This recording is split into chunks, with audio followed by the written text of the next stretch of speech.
Good morning. Good to see you all here this morning. I really didn't think I was going to make it. If I talk very long, you could hear it in my voice because I don't know. This a couple of weeks ago, I had something other and I weren't here on Sunday, and I had already called Daddy Friday. I said, Daddy, I just don't think I'll be able to make it. And anyway, it worked out where I did, but my voice is, I don't know how well it'll hold up, but y'all pray for us this morning. But it's good to be back with you. Good to be back in Sunday school. If you will, let's go back to the book of Luke. I don't really know altogether where we'll wind up at this morning. Not really. We're going to pick up down there where we left off, and I'm not going to spend a lot of time on the lepers, but my thought process is what I'm trying to get at is last days, living in the last days. That's what Jesus is fixing to talk about here in Luke 17, is what things would be like when he returns. I believe as we go through a little bit of Bible this morning and we look around, we can see that we're living in a day that Jesus, a day like Jesus was talking about it be like when he returned. I mean, I believe you'll see that. That's just from the reading. If I don't say much, if it's just the stuff I'm going to read, will let us know that. But look down in verse 11, chapter 17, verse 11. And you might think it's out of place that Jesus would jump from cleansing the 10 lepers to the last days, but it's not. It's there for a purpose.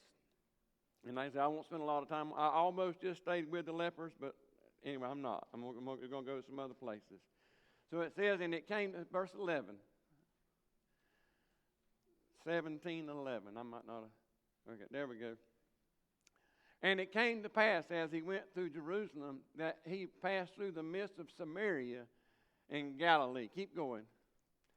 And as he entered into a certain village, there met him 10 men that were lepers, which stood afar off. We know the deal. I mean, I don't want to spend a lot of time on it. You know the deal. The lepers, they had leprosy before you ever got to them. They had to maintain their distance. All right.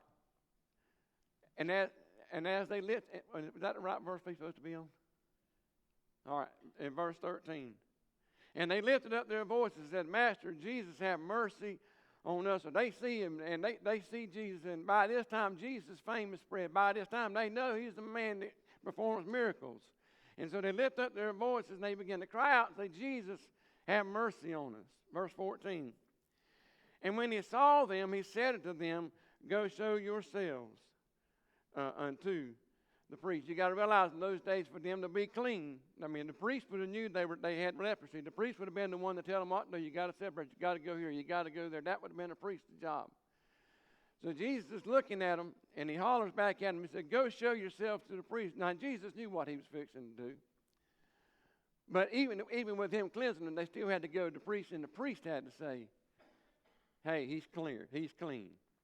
So go show yourselves to the priest. And it came to pass that as they went, they were cleansed. Man, that's amazing that we serve a God. And I believe every word of it. I believe it happened exactly like it said it happened. That they were just on their way. When they turned to go to the priest out of faith, they turned to go and immediately it's cleansed. I mean, that represents, we often say that leprosy represents sin. I mean, listen, being saved the same way. It's instant. It's that 1 minute you're lost and the next minute you're saved. I mean, that's just the way it is. And just like the leprosy is gone, he can take the sin away. It's the same principle. Verse 15. And one of them, when he saw that he was cleansed, turned back and with a loud voice glorified God. 1 out of 10. I mean, you would think half of them are. I mean, you would just. I would have guessed any number, but 1. That's just my thinking. I mean, but only 1 turned around and come back and glorified God. And if you'll go to 2 Timothy chapter 3, if you will go on the screen if you can. 2 Timothy chapter 3. And I reckon I should have told you a few of these verses up front, and I'm sorry I didn't think about it. 2 Timothy chapter 3 and probably verses 1 and 2.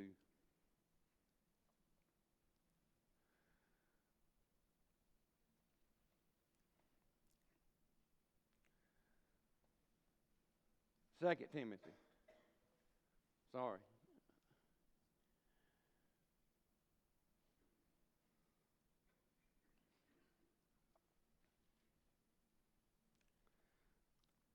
Let's see, I'll flip over there. 2 Timothy. Anyway, I'll flip over there too. 2 Timothy chapter 3, verse 1. Why they find it? This is what it says. 2 Timothy chapter 3, verse 1. This know also then that in the last days perilous times shall come. Now, he's talking about a day like today. For men shall be lovers of their own selves, covetous, boasters, proud, blasphemers, disobedient to parents, unthankful. Look around you today of how many people that's got more than they'd ever need, and you're just so unthankful. We all. There are a lot of times want something we ain't got, but because whatever, and don't really never take the time just to be thankful. And when's the last time you really just said, God, I thank you for this or that, and just name things that you were thankful for? I mean, Jesus was here, and there was only 1 out of 10 in his day. Where are we today?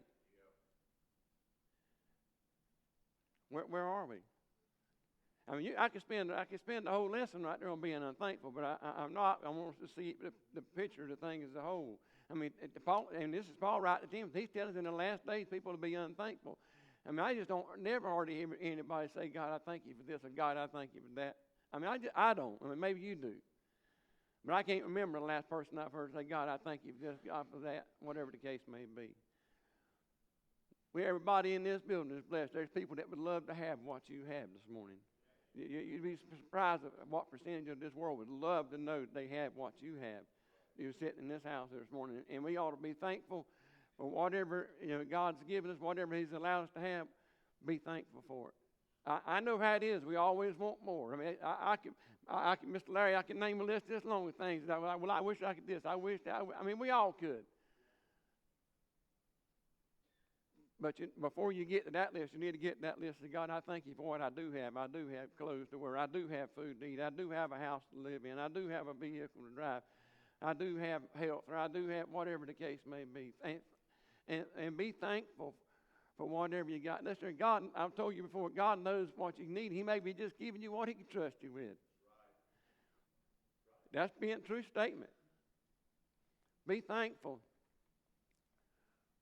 for where you're at. Be thankful for what you got. Now go back to Luke 17, because it all ties in together of the last days. Now let's look back down. Let's look on down in verse, Jesus, we won't read the rest of that, but let's pick back up verse 20, because it talks about, they were not found, return to give glory, God glory, save this stranger, but you know the rest of that story. Look on down in verse 20. Now he's getting ready to go into what times will be like in the last days, and unthankful being one of them we just talked about. And we can see that in our society. We're living in unthankful people that are unthankful. I mean, we can just look around and see it. In verse 20 says, and when he had, Luke 17:20, and when he had demanded of the Pharisees when the kingdom of God shall come, he answered them and said, the kingdom of God cometh not with observation.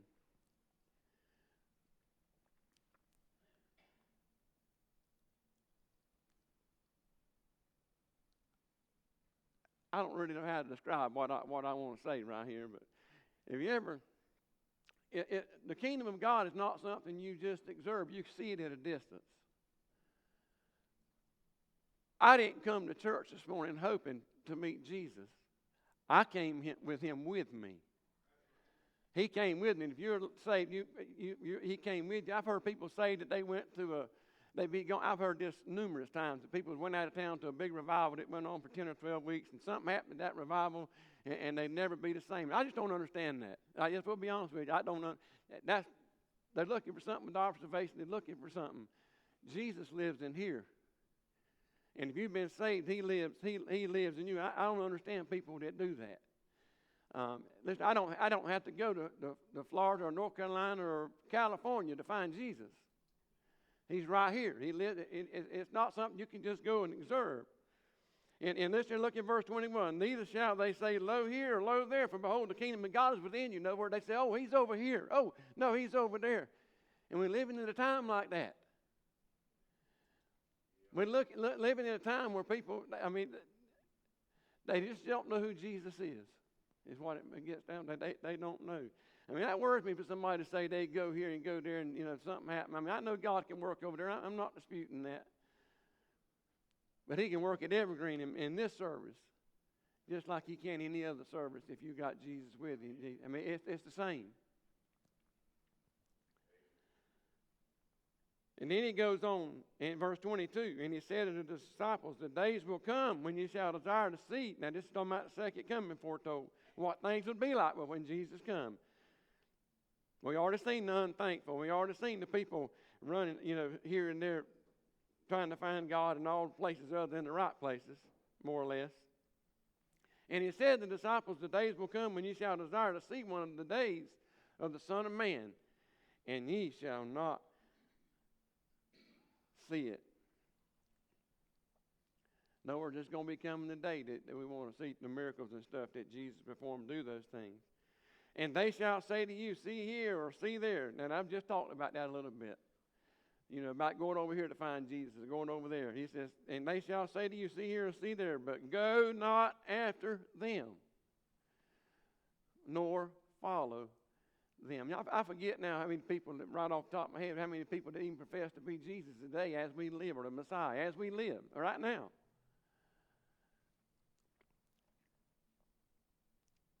People following people like that just don't know who Jesus is. They're following a false God. And Jesus goes on to say in verse 24, for as the lightning that lighteneth out of one part under heaven shineth unto the other part under heaven, so shall the Son of Man be in His day. No, we're just going to be a day just like today, and just as fast as we see lightning streak across the sky, that's just how fast it's going to be when He comes. But He says in verse 25, but He must suffer many things and be rejected of His generation. In other words, He's talking about going to the cross. But let's get to another verse, 26. And as it was in the days of Noah, so shall it also be in the days of the Son of Man. They did eat, they drank, they married wives, they were given in marriage until the day that Noah entered into the ark, and the flood came and destroyed them all. Just what we see going on in our life right now is going to continue until Jesus comes. Genesis chapter 6, if you will, for a minute. I don't usually like to turn this many places, but we are today. Genesis chapter 6.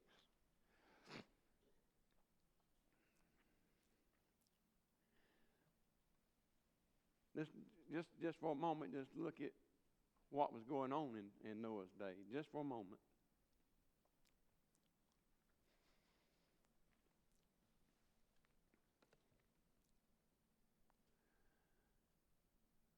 And it came to pass when men began to multiply on the face of the earth, and the daughters were born unto them. Verse 2. That the sons of God saw the daughters of men that were fair, and they took them wives of all which they chose. I don't argue Bible, so, and I'm gonna move on. I'm not gonna say a lot about this. I'm gonna just try to make a point and move on. I know it says the sons of God, the daughters of men. In my thinking, it had to do with the lineage of Seth versus all the other of Cain and Abel. Lord, it had to be. It's not. I know you can get sidetracked and it's fallen angels and this and this that and whatever. I just don't. I don't go along with stuff like that. So I'm just trying to prove a point to where saved and unsaved married. If you want to look at it, if you want to get it in a little better picture where you can understand it. Now, I know salvation weren't as we know it in the Old Testament weren't here yet. I understand that. But if that's just the easiest way for me to explain it to you, what's going on in this text, is the saved and the unsaved begin to marry. Now, listen, I know my children's married, but I got grandchildren. That worries me because I think from a biblical standpoint that if you're saved, you ought to marry somebody saved. I know that probably creates problems. I mean, I don't know. I mean, with some people. But if you ask me, that's what I'm going to tell you. If you ask me. Because it's not good. 1 Kings 11, maybe. You ain't got to turn there if you don't want to. I think it's 1 Kings 11, 1 through 4. Just to give you an example. And you can go read it later. The wisest man that ever lived. Anybody know who it is? Solomon. And you'll find it in there. All right. Well, they did pull it up, so we'll just read it since it's pulled up. But King Solomon loved many strange women. And that meant people from other faiths. Is what that means. That don't mean the color of their skin. Didn't have anything to do with that. It meant their religious preference. But the king loved many strange women together with the daughter of Pharaoh, women of Moabites, Ammonites, Edomites, Zidonians, and Hittites. Keep going. Of the nations concerning which the Lord said unto the children of Israel, ye shall not go into them, neither shall they come into you, for surely they will turn away your heart after their gods. And Solomon clave unto these in love. He done exactly what God said don't do. Exactly what God said don't do. God said don't do it because God knows us. He knows you. He said they will turn your heart away from me. Jerry, we're not talking about Jay. We're talking about the smartest man or the wisest man that ever lived. This is happening in him. Where does that leave you and I? Verse 3. And he had 700 wives, princes, and 300 concubines, and his wives turned away his heart. I mean, I told you there's a lot of stuff I just read this morning, and that's where we're at. We're going to read one more verse, then we'll go back to Genesis. Maybe go to verse 4, maybe. I can't remember how many verses. For it came to pass when Solomon was old that his wives turned away his heart after other gods. And his heart was not perfect with the Lord his God, as was the heart of David his father. Because he married up with people that God said don't do it. They'll turn your heart away from here. And I believe that's exactly what's happening in Genesis. We'll go back to Genesis chapter 6. I mean, it's not this God got so, I don't know if you're angry or whatever you want to say with him, that, there was only ever 3 kings over Israel, and that was Saul, David, and Solomon. Because God got angry with him, and he rent the kingdom and divided the kingdom in 2. And God let one of Solomon's sons reign over part of it, and then somebody else over the other. But there was only ever 3 kings over the whole kingdom of Israel. It was split after that. And it was split primarily because of this sin. If you read on in that text, you'll see it. It says it. It says it. And he did that because of King David. He only let him have that one because he had promised King David that he would bless his seed and whatnot after him. So back to Genesis chapter 6. Let's look down in verse 4. They were giants in the earth in those days. And also after that, when the sons of God came in the daughters of men, they bare children of them, and the same became mighty men, which were of old, men of renown. I know when we think giants, we think in big people. I mean, I know how people are. I know how people are. But that's not what it means. It's somebody that causes somebody else to fall. Think about society now, today, the day and night we're living. Think about society. There's people everywhere that's causing people to fall from God.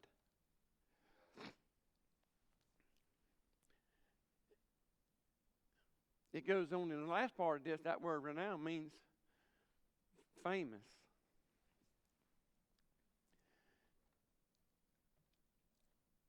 I'm not as old as some of you. And I don't mean to say I know something you don't, but it would take a lot to persuade me of my beliefs. Let's just put it like that. But a 12 or 13 or 14-year-old that's on this here, whatever's on the phone all the time, I don't know all the things that's on there. They're raising your children. They're raising your grandchildren. It's teaching them. There's giants in their life. You don't know what they're reading. I don't know what they read. But they're teaching your children things that you don't need to know. They don't need to know at the age they're at. But it's giants. I mean, they look around you. There's just, giants is a good word for me to describe people causing one another to fall.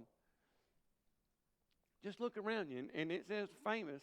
I mean, you know, there's people that's famous. And if you was name some of the old ones, and you've seen them play a character on TV, but you think that's what they are because they played that character.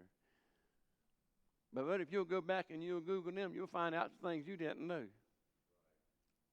In real life. In real life. Not who they played on TV. They played this man on TV that was, you know, the greatest thing that's ever lived. But if you'll go back and just look up his real life story, real life history. Somebody that's famous influences people. You don't be surprised at the influence some of the things has over you or has had over you in your life growing up. And they're giants. They're things that's causing people to fall. Look around you. We don't need nothing else to cause us to fall. The world's full of it now.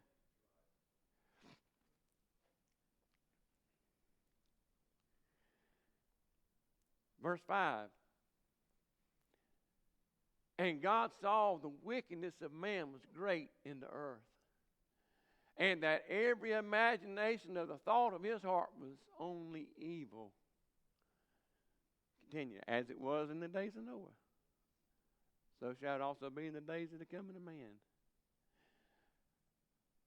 I mean, I'll be honest with you, Darrell, I sometimes wonder what they're going to think of next. You know what I'm saying? I mean, we're there. We're there. Again, I'm not as old as some of y'all, but it wasn't like this 30 years ago, 40 years, like it weren't like that. Man just continued trying to find something other the wrong to do. I mean, it's awful. I work with lost people, and I don't sit around and talk about things they like to talk about, but they just sometimes you just gonna hear things. I mean, that's just the way it is. I'm really not interested in that, being honest. I mean, I usually try to get out of a conversation like that.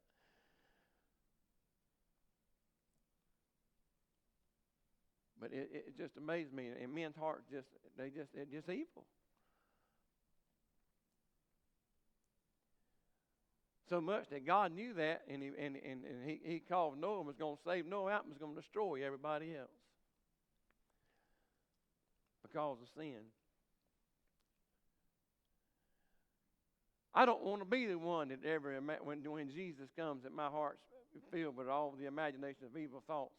I want to be on the boat. I want to be the one on the boat. I don't want to be here with this evil. And it's going to come so fast, you won't have a chance to change your mind, to try to do this, do that. That's what he said. When it happens, it's like a streak of lightning when he comes. 1 minute you're here, 1 second you're here, and the next second you're gone. And he's coming. It's just that quick. No time to pray a prayer at that time. You're either saved or you're not. Don't get mixed up in all this evil stuff. Listener, there will be another. You remember I always talk about 3? For you sitting here for a long time.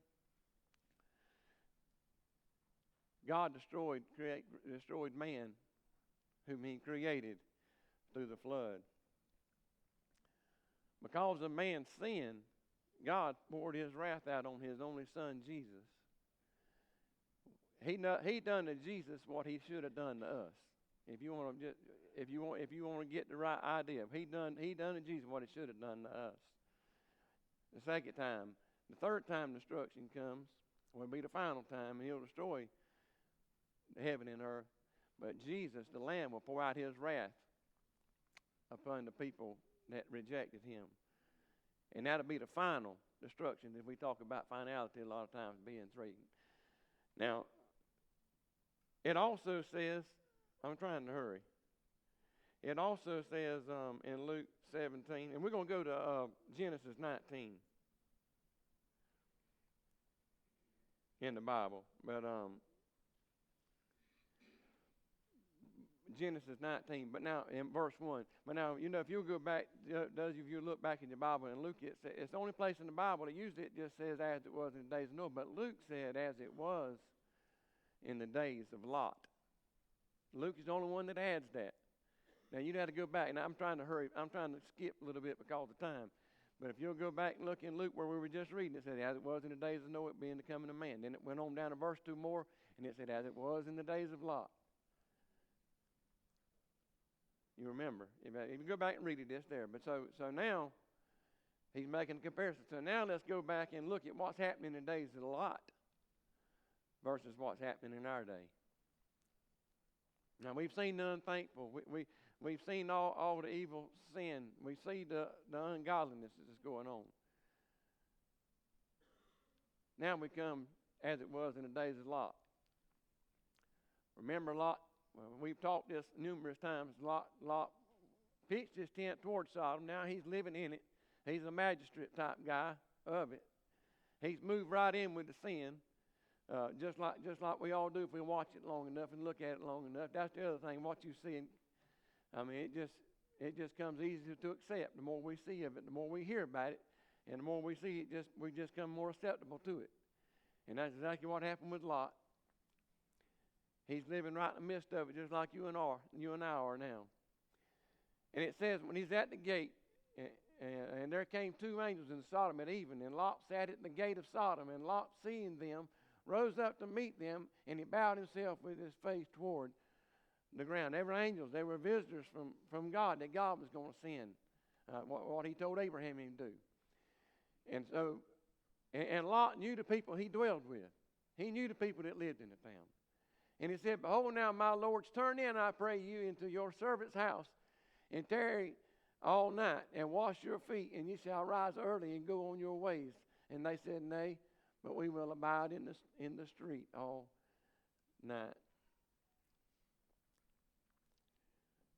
Y'all know the story. They said, no, we're just going to stay in the street all night. Lot knew them. He knew what was going to happen. So he encouraged them to go to this side. Now, with what I'm saying here, think about the day we're living in, is what I'm getting at. You got to see the comparison. Verse 3. And he pressed upon them greatly, and they turned in unto him, and entered into his house, and he made them a feast, and he did bake unleavened bread, and they did eat. Verse 4. But before they lay down, the men of the city, even the men of Sodom, compassed the house round, both old and young, and the people from every quarter.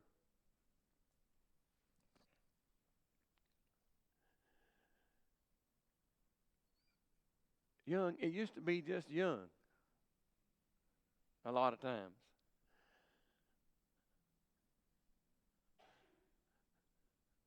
But these people surrounded Sodom's house.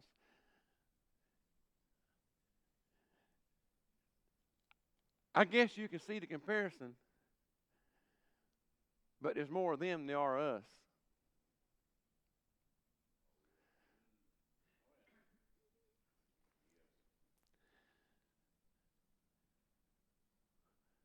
It showed up, in a little place, what I call a little place like Conway.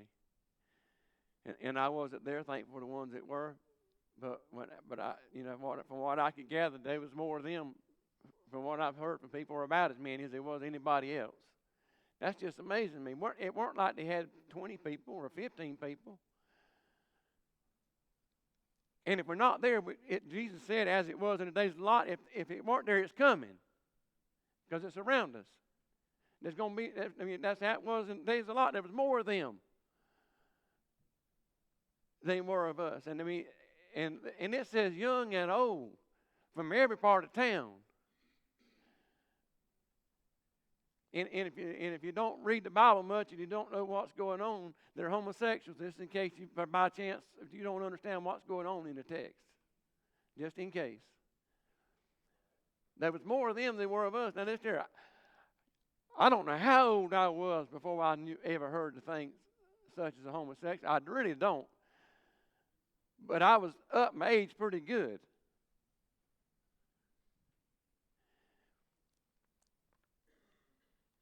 And today it's just everywhere. Y'all know I am not judgmental. Lord knows. I'm far. I feel like I'm far from that. But we live in a time when you see two men walking together, riding together, you can't help but wonder. It's just where we're at. Because it's everywhere. Or two women riding together and you just don't know.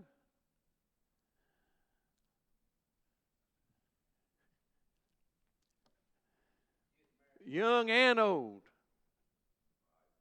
What'd you say, Jerry? Yeah, that's what I'm saying. Young and old. It's nothing unusual to see 60, 70, 80-year-old people now. And it's not unusual, not uncommon.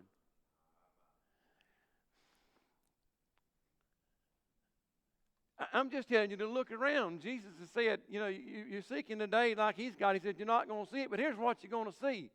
And when you see this happening, I'm coming. That's all I'm trying to tell you. I know I probably haven't told you anything you didn't know. I understand. Let's read a couple more verses real quick. Verse 5. And they called unto Lot and said unto him, where are the men which came in with thee this night? Bring them out of dust, that we may know them. Verse 6. And Lot went out of the door and to them and shut the door after him. He goes outside. Verse 7. And said, I pray you, brethren, do not so wickedly. Verse 8. Behold, now I have two daughters which have not known man. Let me, I pray you, bring them out unto you, and do unto them as good in your eyes only. Only unto these men do nothing, for therefore came they under the shadow of my roof.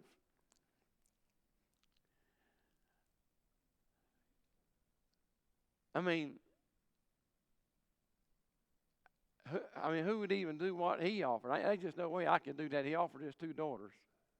I'm not telling you. I still don't understand. Just don't understand why a man would do that. Other than the fact he's been living in a society that's twisted his thinking. You say that?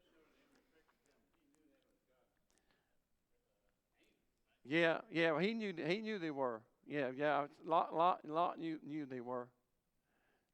I feel like he did anyway. Verse 9. And they said, stand back. And they said again, this one fellow came in to sojourn, and he needs to be a judge. Now we will deal worse with thee than with them. And they pressed sore upon the man, even Lot, and came near to break the door. The only thing I'm getting at is when you stand against people, when you stand against sin, they say you're judging me. That ain't something that just started now.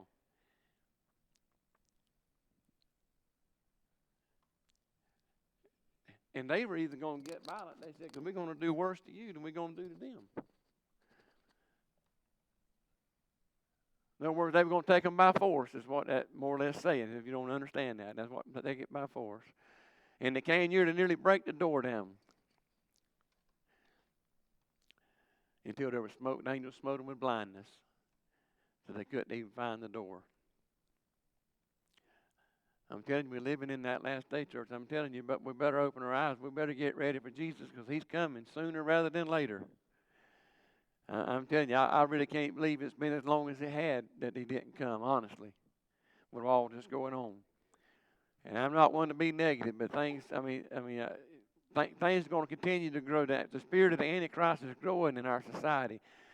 I mean, they're trying to push everything to do with Christians or Christ out the door, and whatever, and do what feels good, what they want to do. The things that God said and Jesus said would take place in the last days. That's what's happening. We're here. We're there. And I can say more, but I'm going to quit. Maybe it's in case somebody's got a question or comment you'd like to make before we close. Anybody?